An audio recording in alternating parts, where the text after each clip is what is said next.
Here we are. Here we are. It seems like a long time since we've had a conversation. When was the last time we had a conversation? I think like... For lunch, 2 hours ago.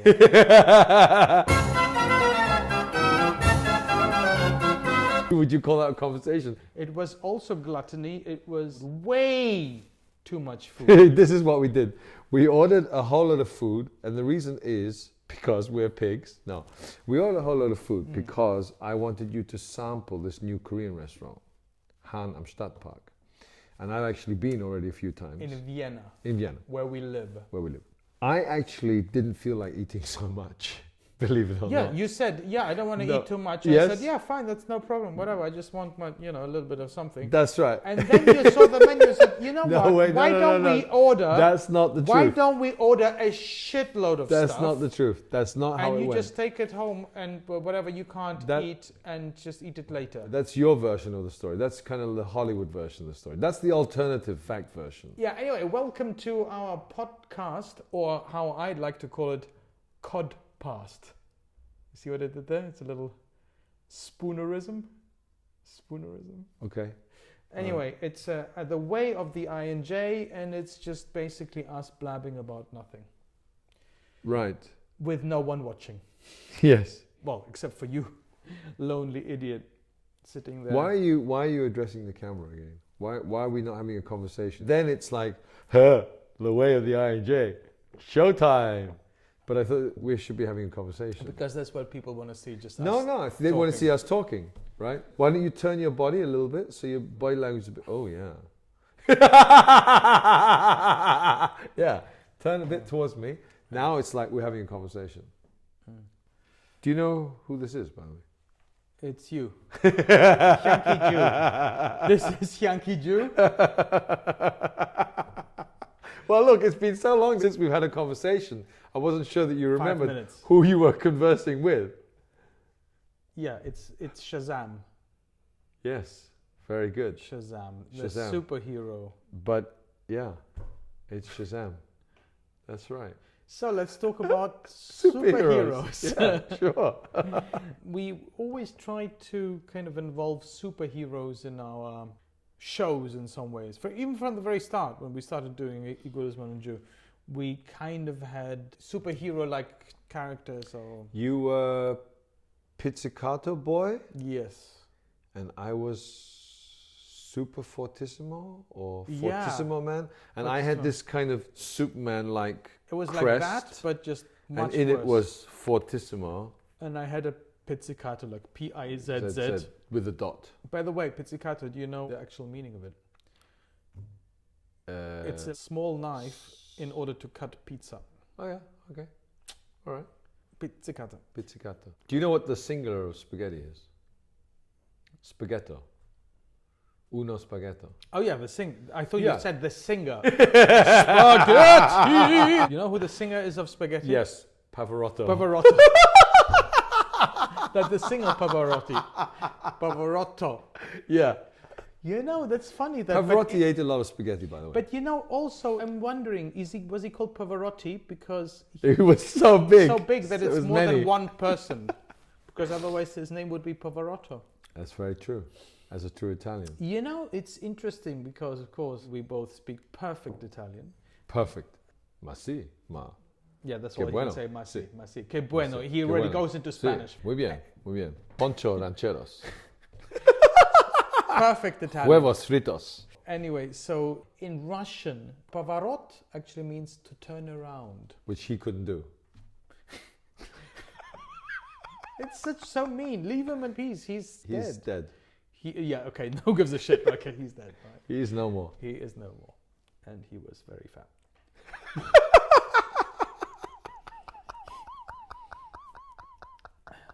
Nothing against fat people. And fat singers. Well, you've been fat.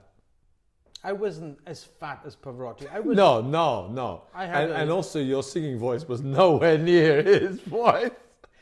What is that? Is there a correlation between now? This is interesting, and I was wondering if you This could. is a as well help us this is out. a very touchy subject, I'm sure. Is there a correlation between the body mass and the singing?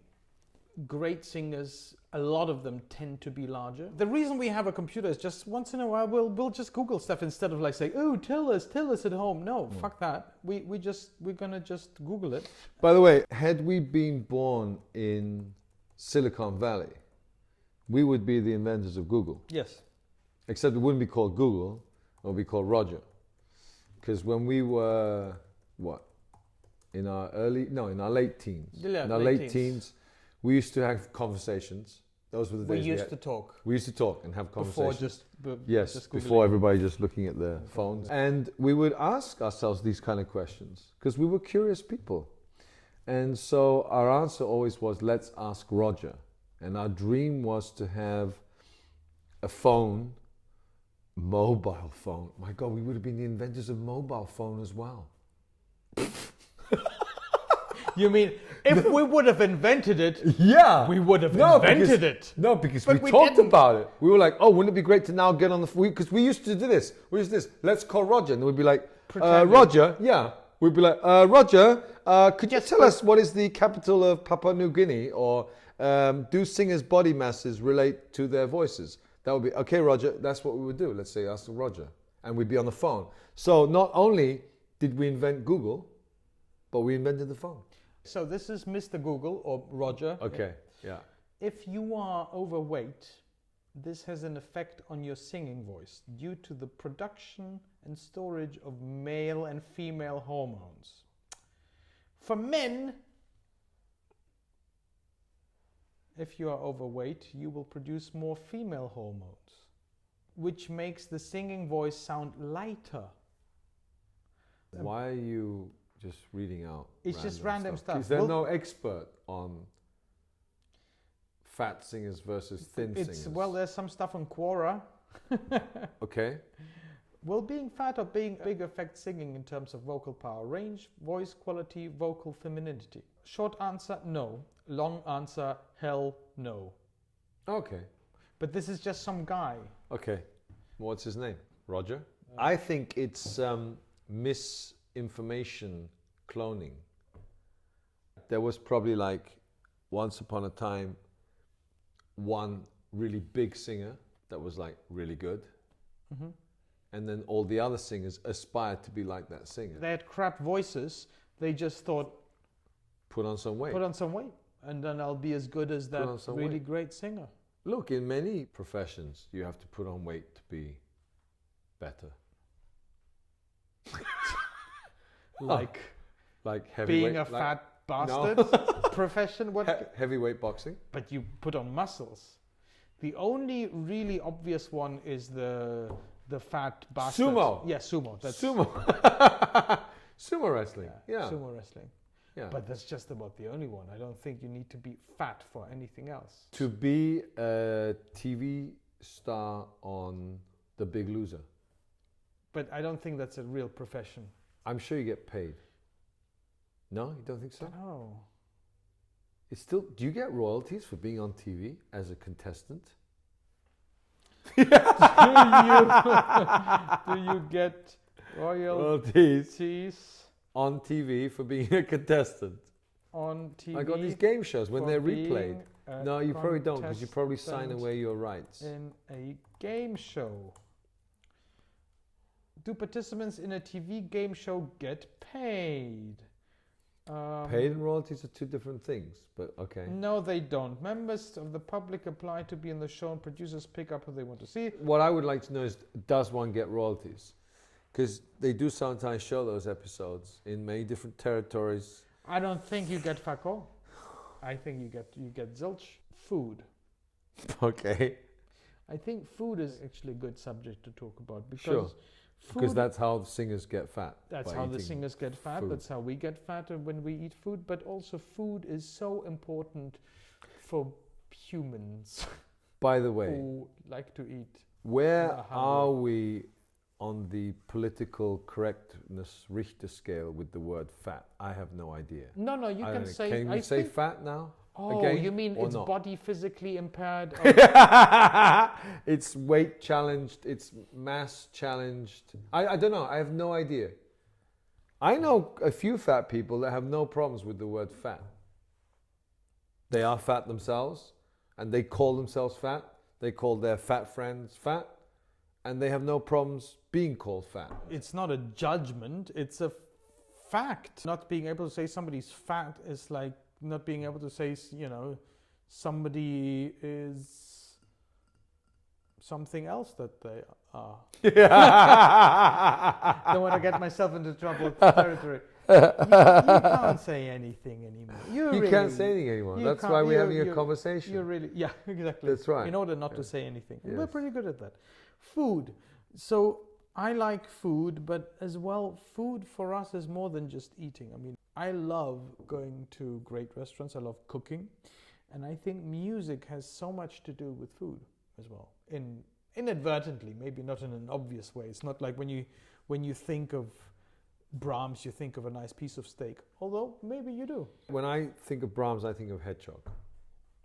Is it a joke that we made some years ago? Or? No, I think it's because he used to go to this famous tavern somewhere in Vienna called the Red Hedgehog or something. Der Rote Igel?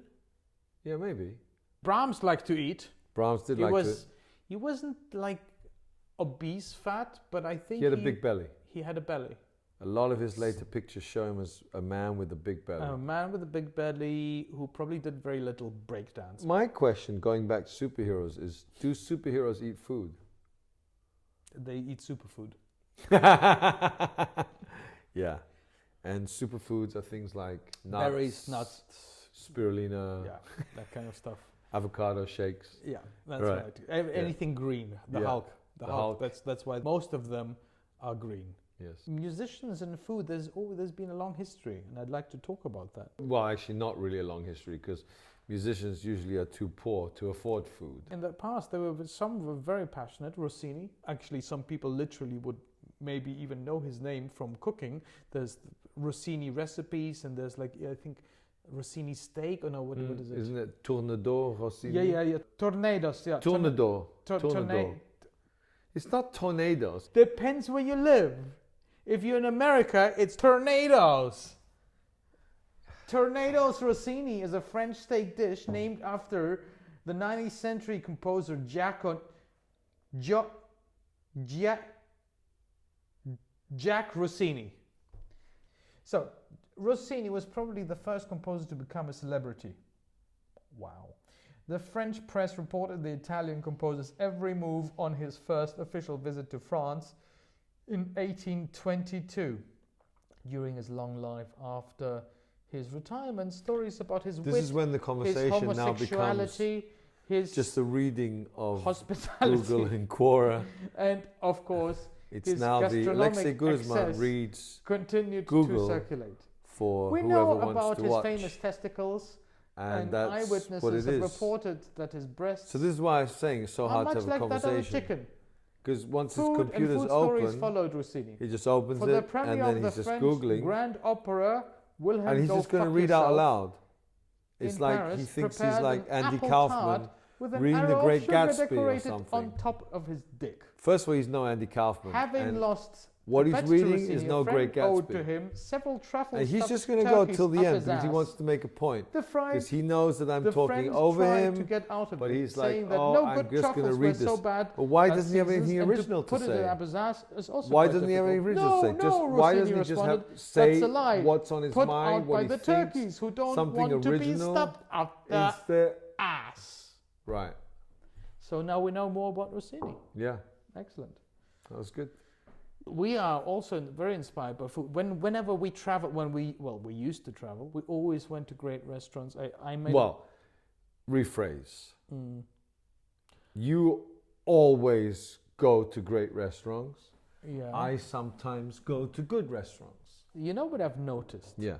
Some trips I've been kind of very chilled, and you're like, yes, I heard about this 3-star Michelin restaurant. I mean, I don't care, but for you, maybe we should go. But I have the feeling it's not just for me. No, There it's must for be you. a certain amount It's of for pleasure. you. It's to keep my. Well, you're kind of like on the road. You're kind of like my wife or my husband, right? You're like my partner. Yeah. So I got to keep you happy. One of the places, Osteria Francescanan, Yeah. for many years #1 in the world, or Yeah. for some years #1 restaurant in the Yeah. world, or for 1 year.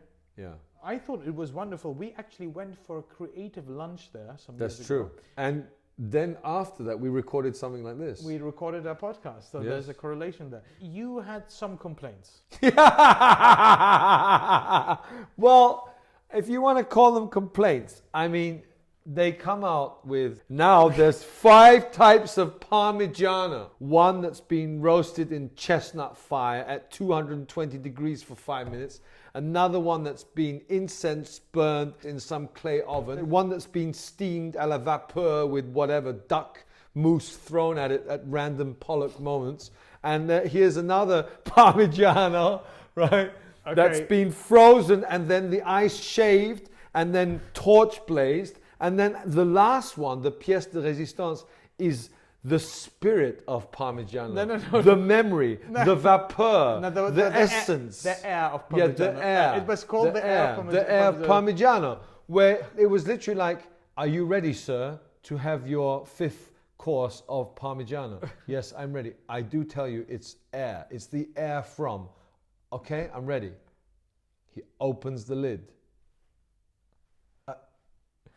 It's gone, sir. What do you mean it's gone?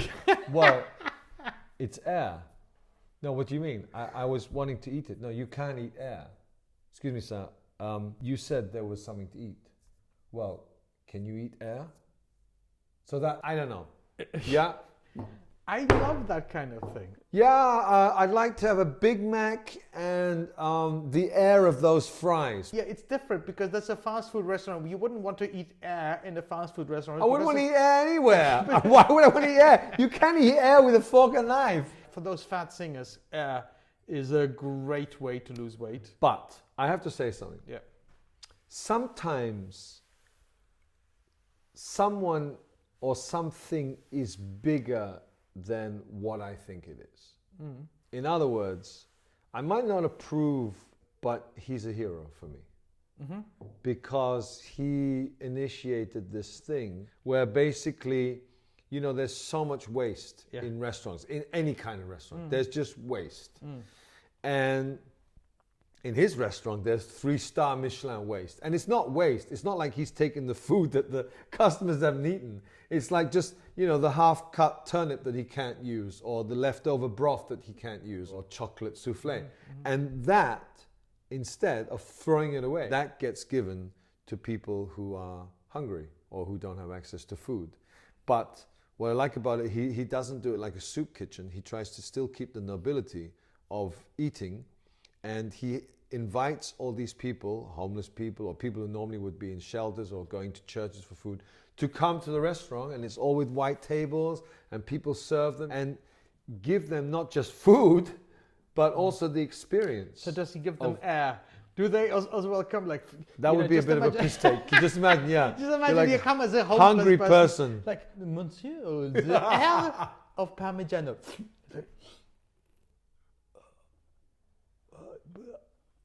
That is it. Thank you. Come back tomorrow for the air of chocolat. There's another hero of mine, and he is in Thailand. Gaggan. He is an incredible cook, originally from India, who's been living in Thailand for many years now. He's one of the most innovative, incredible, fascinating people in the world, actually, in many ways.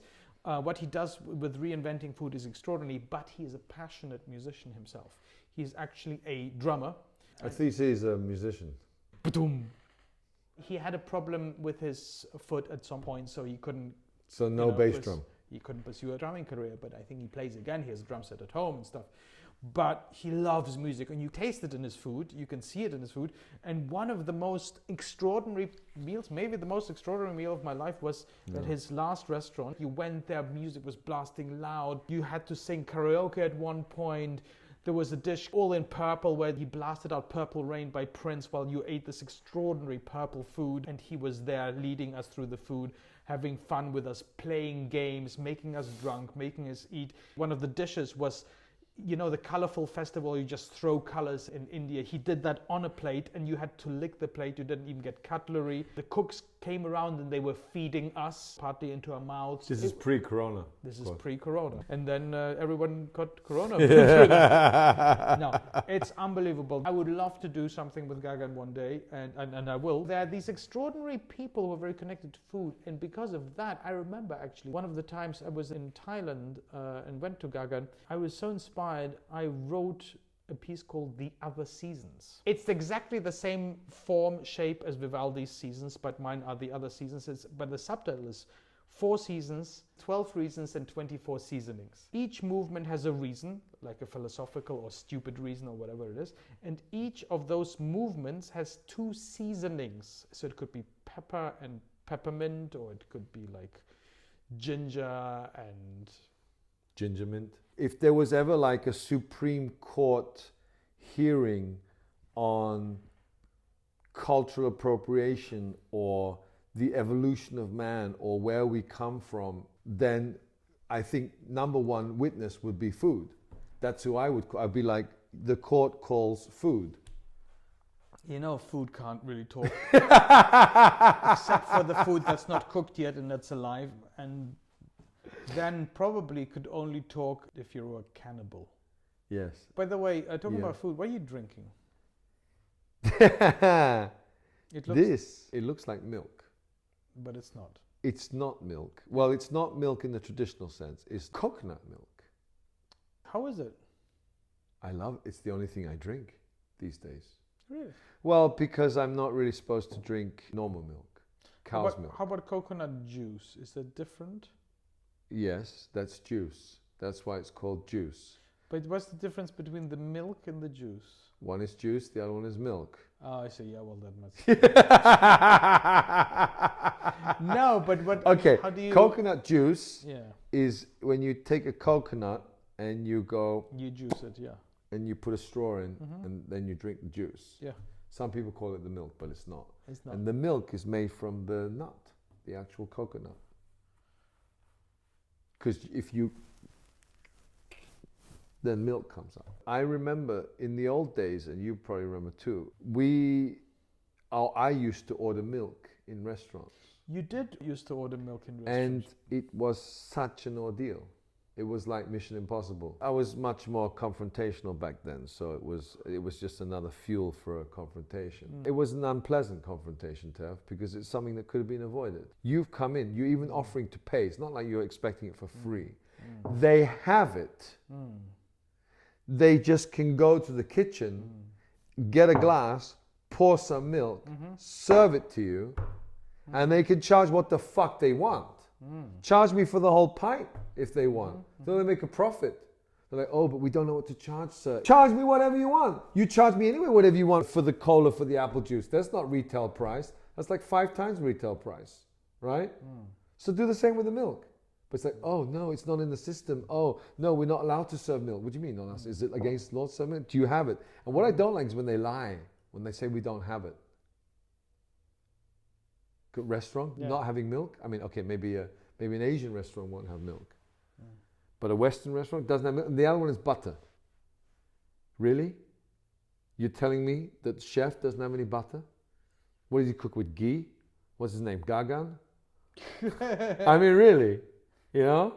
So, but there are very, very few people that drink milk on camera. Well, think of all the film and TV characters that you know. There is something voluptuous there about you go. drinking milk. There you go. Whenever you, that's right. Whenever there's milk, people go like, I'm exactly. drinking milk. That's right. It's always some kind of hidden kink. Yes, exactly. Yes. Milk. Yes. Speaking of superheroes, Homelander drinks milk. Exactly. In a very way. Yeah. Right? That's a superhero series that There's a superhero series called The Boys. The Boys. Have you ever seen the series Utopia? That's not a grammatical sentence. Have you ever seen the Utopian series? No, I haven't. It's absolutely incredible. Okay. It's a UK series from about 6 years ago. Does someone drink milk in it? No. Okay. 2 seasons. and they Yeah. just redid it as a US series, which is absolutely fucking atrocious.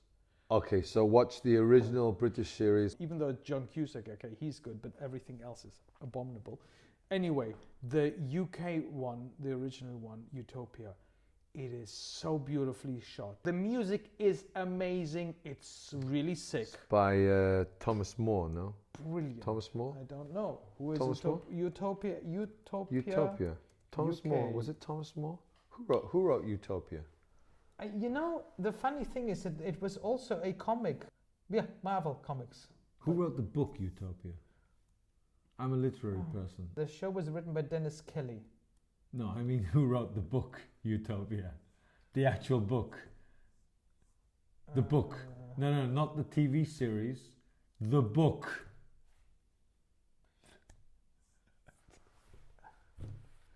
I don't know. Is there a book?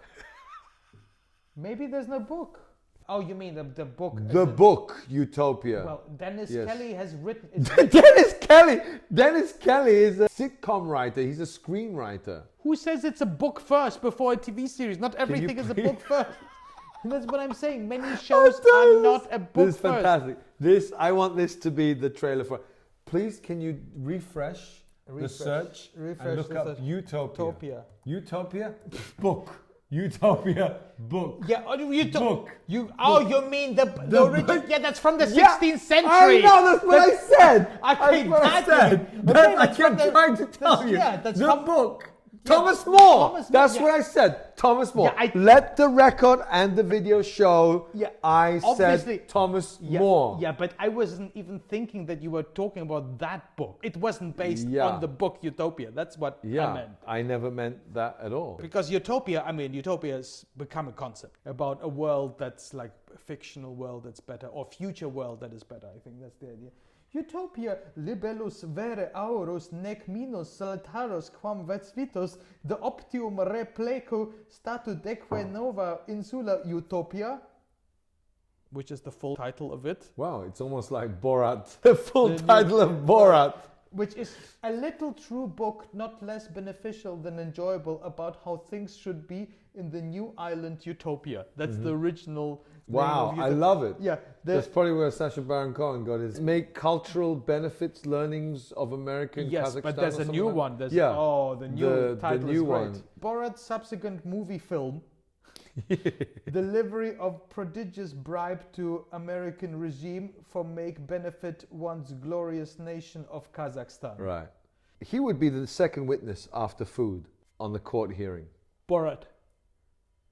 or Sacha Baron Cohen, about that we all come from the same place and how cultural appropriation is the most ridiculous thing in the world. I would even go so far, it's one of the most racist Oh, it's definitely racist. movements. Why don't we start? world. Why don't people are starting churches all the time, or religions all the time, right? Yeah. I mean, even Jedi is a religion. According to Harari, communism is a religion. Right. Anything, humanism. The point is, why don't we start our own church in the name of who cares, Yeah. right?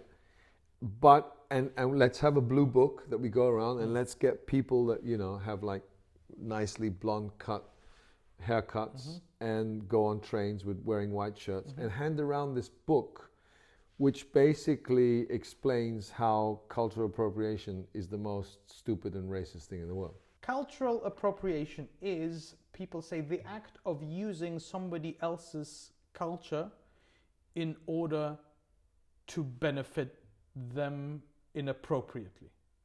I would say that's more or less, or let's look it up. It is the adoption of an element or elements of one culture. This can be controversial when members of a dominant culture appropriate from disadvantaged minority cultures. That's just bullshit. It's absolute bullshit, because when you take something and you use it, you actually pay your respect to it. Doesn't matter what it is. Unless you poke fun of it. Yes, or deliberately or vandalize deliberately vandalize or it, or defame it. or Yeah. depict it in a Yeah. way that is That's right. actually racist. It is the most beautiful thing we can do. Every single culture is made up of many different cultures. We shouldn't use emojis because this is a Japanese thing. Emoji is a Japanese word. Every single thing, food, Every single piece of music is one culture inspired by another culture. Totally. So saying, oh, you're culturally appropriating it, you can't use this, you shouldn't play this, or you shouldn't do this, you shouldn't wear the clothes of this or that is complete and utter